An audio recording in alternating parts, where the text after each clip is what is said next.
I am not a financial advisor. This is not financial advice. Do your own research. Consult a professional investment advisor before making any investment decisions. This show is for entertainment only. Faites vos propres recherches. Here we are in another episode of the Simple Success Podcast. And this is financial life coaching from a happiness perspective.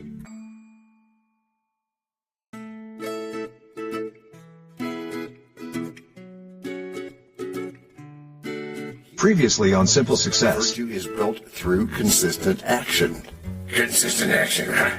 My consistent action is consistently panicking over interest rates. Pause before reacting. That pause is virtue. My impulses. And now, just like with a previously on thing on TV, we take you directly to this week's episode. Anything is possible. Welcome to episode 260 of our Simple Success Podcast, where we gently hand you your financial worries in a juice box and talk about your financial inner child. My financial inner child is the one who thinks money grows on online trees and that future me will handle all of the boring adult stuff. Okay, and Ryan Holiday says in Stillness in the Key that every moment is a chance to choose virtue. So tonight, we're going to ask what happens when your inner child chooses snacks instead. So you're saying my inner child is the one who shouts, treat yourself, while my adult self whispers, Matthew, maybe check your account first. Virtue with money is not about shaming that inner voice. It's about giving it better choices and clearer boundaries. My inner child hears boundaries and immediately wants to hide my budgeting app behind 3 layers of other icons. Oh, well, my inept scoundrel of electronica. Stillness is a disciplined action. And with our financial inner child, that might mean pausing before a purchase and asking, is this actually kind to future me? Future me? Well, future me would appreciate fewer impulse orders and more savings. But present me is very persuasive with those late night snacks and gadget ads. That's how it works. So let us paint the scene. Your financial inner child is sitting at the kitchen table with crayons, trying to decide whether to color in a castle or a portfolio statement. Oh, that's cool. My inner child chooses crayons every time. He uses the statement as scrap paper, which might explain my relationship with debt. Yeah, it might. So we start simple. Step 1, give that inner child a safe allowance. Some fun money you can spend without guilt and without wrecking your long-term investment plan. Step 1 again? How many steps this time? 1 and only 1. Right. On we go. An allowance sounds fun, but does it come with chores like clean your digital room and finally open your banking notifications? It could, yes. Depends on how you gamify things. Virtue requires consistency. If you want your inner child to trust you, you have to keep showing up like a reliable grown-up. Reliable grown-up. Always the hard part. That sounds like someone who actually checks savings balances instead of waiting for surprise emails about taxes. Reliable grown-up? What is a reliable grown-up? Yeah, that's a good question. So instead, let's tie this to stillness. The financial inner child panics when the market dips, but the adult practicing stillness remembers they're in broad index funds for the long haul. When my feed screams about volatility, my inner child wants to sell everything and hide in a blanket fort with YouTube. Understood. That's where choose virtue comes in. Virtue says we stick to the plan, review our investment timeline, and maybe make tea instead of trading. So instead of panic selling, I let the adult in the room speak softly to the inner child and say, we knew this would happen. We planned for storms. Right again, whispering Matthew. Right again. Let us look at where your inner child learned its money habits. Was money a source of stress, secrecy, or maybe magical thinking in your family growing up? In my house, money was either taboo or a punchline. Nobody talked about saving money, but everybody joked about being broke. And we inherit patterns like that, but we're not stuck with them. Virtue is choosing a new way, and that starts with noticing the script that your inner child might still be reading. My script definitely includes, I am bad with finance, which conveniently gives me permission not to learn anything new. Well, let us rewrite that then. How about a new script? I'm a beginner who's learning how to handle money with courage and care. That's a page right out of some positive attitude stuff, isn't it? Yes. Thought so. Feels kinder like something a good teacher would say instead of a grumpy inner critic with access to my credit report. Yes, and virtue is not harsh. It's honest and compassionate. Stillness is the calm classroom where your inner child can ask questions without being mocked. If my inner child felt safe asking, maybe I would finally admit I do not understand half the terms in my portfolio statement. And that is okay as long as you're willing to learn. The point is to stay curious. Holiday quotes the Stoics reminding us that wisdom starts with admitting what we do not know. So my homework is not be perfect. It is actually read one article about index funds instead of another list of best snack foods. Correct. And while you're at it, it's time for a familiar voice to remind us why we do all this belief surgery in the first place. Simple Success, Financial Life Coaching from a Happiness Perspective. That tagline matters because your financial inner child doesn't care about abstract wealth. It cares about safety, play, and a happier life. That happiness perspective. Right, that happiness perspective. And inner me wants to know, can I buy a fun toy sometimes, speaking of happiness, and still be okay when retirement shows up? The answer is yes, if the grown-up in you is choosing virtue on a regular basis, building savings, paying down debt, and using budgeting as a form of self-care, including budgeting for those toys. Self-care usually makes me think bubble baths, not spreadsheets, but I admit that a funded emergency cushion feels better than any scented candle. And that's because character is the most important asset we own. Your financial inner child needs to see that character in how you treat every dollar. If my dollars could talk, some would say, thank you for the savings account, and others would ask why they were sacrificed for midnight scrolling. So tonight, we're going to invite listeners to meet their own financial inner child without judgment and ask, what would be the virtuous next step right now? Let your inner saver whisper dreams and ask the market how. Then let your financial inner child co-sign the plan with a joyful vow. You could even let curiosity plant brave seeds behind the plow. And watch long-term dreams skip rope with charts and softly murmur, wow. We're grown and child together orbit one single bright sun. And it's disciplined indulgence with... Break number 1. I'm not trying to make doubting Thomases out of y'all. Yet you cannot tell a lie. Hey, George Washington is nigh? Obviously not. Nor is it time for the rhyme. But it is time for something. It is? Yes, it is. It's time to learn. Learn about what? Why, DT, it's time to learn about a sponsor. You know, what they make, what they do. Before we even get to act number 2? Well, yes, indeed, my friend. As our editor knows. This is the place where your message goes. We can plug it right in to the story we tell. So that no one fast forwards. Except from your well. We can build it ourselves. With approval from you. Taking action will do it. Not bragging, it's true. Starting something instead. And taking action, as you just said. Based on your beliefs. Yeah, but still not just knowing, but also doing. And as I've been saying about goals. No, sorry. Getting what you want without limiting the rights of others. That's correct, Matthew. Or yucking their yum, as is said. But still, it has to be... based on your beliefs.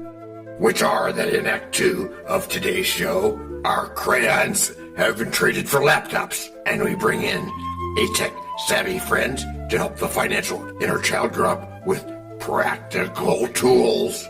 That is the absolute fact, DT.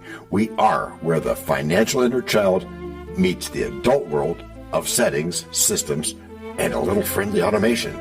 So this is the act where my inner child discovers that the money button has a settings menu and not just a giant buy icon. It is such a wonderful place. I insist.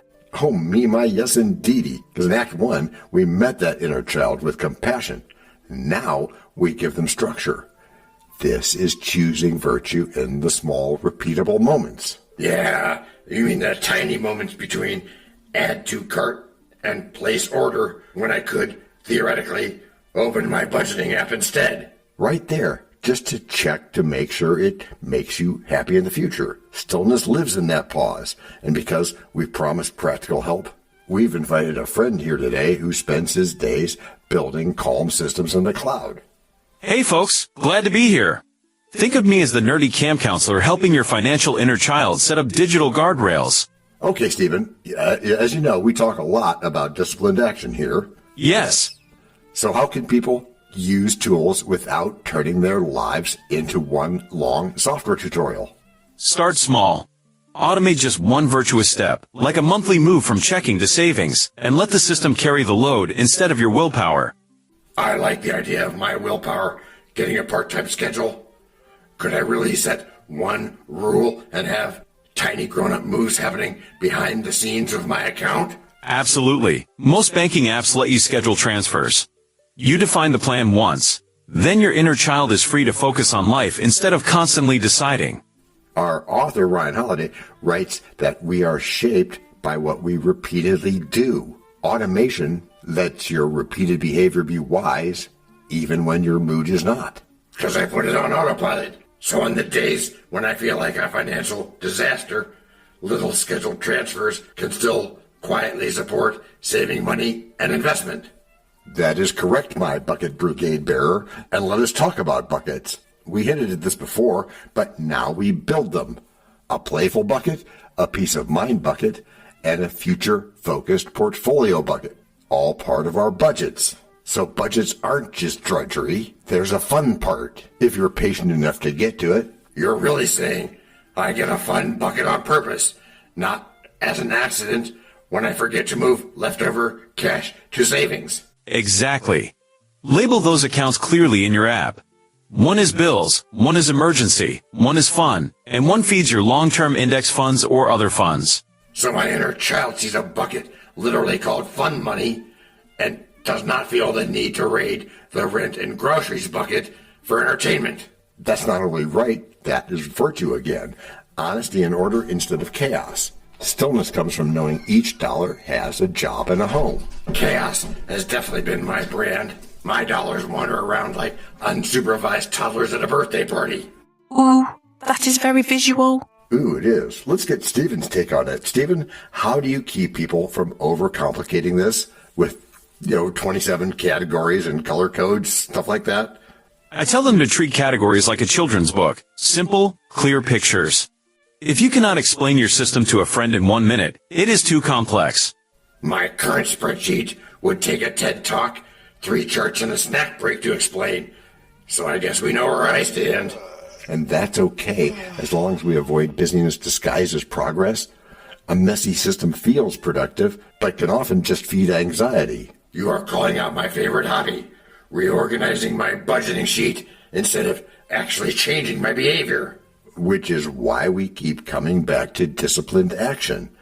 It's less about perfect tracking and more about consistent moves like automatic savings and regular debt payments. Because when you catch up on your tracking, that stuff will have been taking place. Automatically. Yeah, automatically.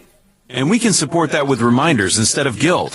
Think gentle notifications. Hey, time for your money date. Not you failed again. A kind reminder would be a nice change from my normal internal pop-up that just says, what were you thinking? That's right. And the Stoics offered quotes on controlling what we can. Like we cannot control the market, inflation, or surprise taxes, but we can control our reactions and our defaults.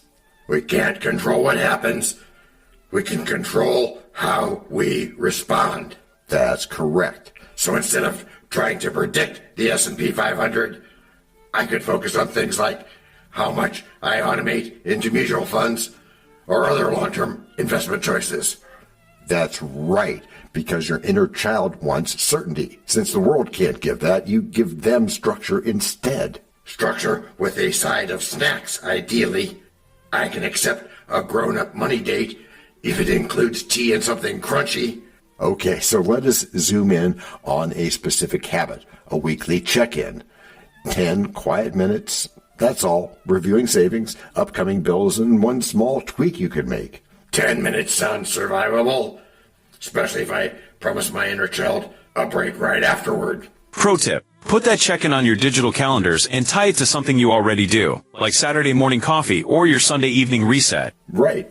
Or gamify it. So instead of doom scrolling, I could open one tab, glance at my account buckets, and then actually close the laptop. Right, because stillness is a choice, not a mood. That weekly ritual is you choosing virtue on purpose. It also sounds like a small act of respect toward future me, the one who would like to meet retirement with more than 3 confused stocks and a coupon book. That's good. So let us talk about guardrails for spending, especially online. Inner children love shiny objects, and websites love calling those recommended for you. My browser thinks my personality is an impulse buyer with a weakness for gadgets and late-night YouTube reviews. One trick is to route all discretionary spending through a single card linked to your fund bucket. When the bucket is empty, that card goes silent. So my inner child gets a clear signal. Allowance is out. Time to wait for the next refill instead of sneaking into future bills territory. That waiting is a form of stillness. You learn that desire does not have to equal purchase. I hate that sentence. But I admit it's true. Half my regretted buys were things I wanted for only about 11 minutes or so. And that happens to the best of us. But as we wrap up this second act, we should address the darker side, when the inner child feels shame about past choices, maybe old debt or messy credit history. You mean the part where my inner child looks at my old statements and wants to move to another country under a new name? Yeah. Remember, tools are there to serve your values. Start with what kind of person you want to be, then let the tech quietly support that, not the other way around. So my inner child gets to see we are not stuck, we are on a journey, even if the first part of the graph looks like a roller coaster. Habit. Holiday says virtue is a habit, not a single heroic moment. That chart is proof of little brave choices over time. I like that. It turns I messed up into I'm learning, which feels way more compatible with long-term wealth building. It is. Hey, before we close Act 2, Stephen, any last thoughts for people who are nervous about mixing their inner child with automation and structure? Remember, tools are there to serve your values. Start with what kind of person you want to be, then let the tech quietly support that, not the other way around. So my job is to choose virtue and stillness. The app's job is to handle calendar pings and tiny transfers, so I do not have to be a superhero every day. Exactly correct, DT. When the inner child and the systems work together, you get something surprisingly powerful. What's that? It's playful discipline. Playful discipline. That is a phrase my inner child can work with. It sounds like a game with points instead of a lecture with charts. And that's gamification, which sets us up to talk about how to keep this going for the long haul. Let my financial inner child dance with charts and never fear a fall. Turning dollar-cost dreams into games that answer curiosity's call. Coloring compound graphs like murals on a money mind wall. Blending grown-up plans with playful wonder, giving heart and discipline to all. When I invest with that brave little voice, my choices feel more true. Because joy plus careful strategy makes for... Break number 2. We know a lot about you already because we know ourselves. For example, we know that you know how to listen to our podcast. We also know that you probably know how to subscribe. So as soon as you're done with that, tell us your story. We have ways you can contact us. It involves a special link where you can leave us a message. We may have an email address for you as well in the future, and we'll let you know if that happens. The reason for subscribing? I thought you'd never ask. When you subscribe, you automatically download all future episodes of that podcast. It just happens in your player without you having to go search again. How cool is that? This means better rankings for the podcast, more attention from advertisers, and more money. And this means more and better stuff for you. So your motivation is simple and easy. Subscribe today, whatever app and from whatever place you like. And don't just try to subscribe. There is no try. There is only do. We're changing the way we look at things, and remember, that's good. Eso es buenísimo. Also remember, this is financial life coaching from a happiness perspective. Coaching happiness. Our call to action is right in the show notes. Find it and you win too. Can I simple that? Por supuesto. Of course. Just simple it. Please make sure your seatbelts are fastened and your tray tables are in their upright position. And make sure simple is a verb like Google is a verb. 我们回来了. That's we are back. Before we go today, let's have a quick thank you to all our emotional support voices. Thank you for having us. Yeah, thanks, guys. And to begin our backness this week, let's help your financial inner child grow roots without losing their sense of play. So this is the landing, huh? Yes. We have crayons, calendar reminders, and only a minor mess on the floor. That feels like progress. That's because it is real progress. Stillness is the key. Reminds us that virtue is proven by what we repeatedly do, not what we occasionally intend. Which means my once-a-year burst of heroic budgeting does not count as character. It just counts as colorful spreadsheets.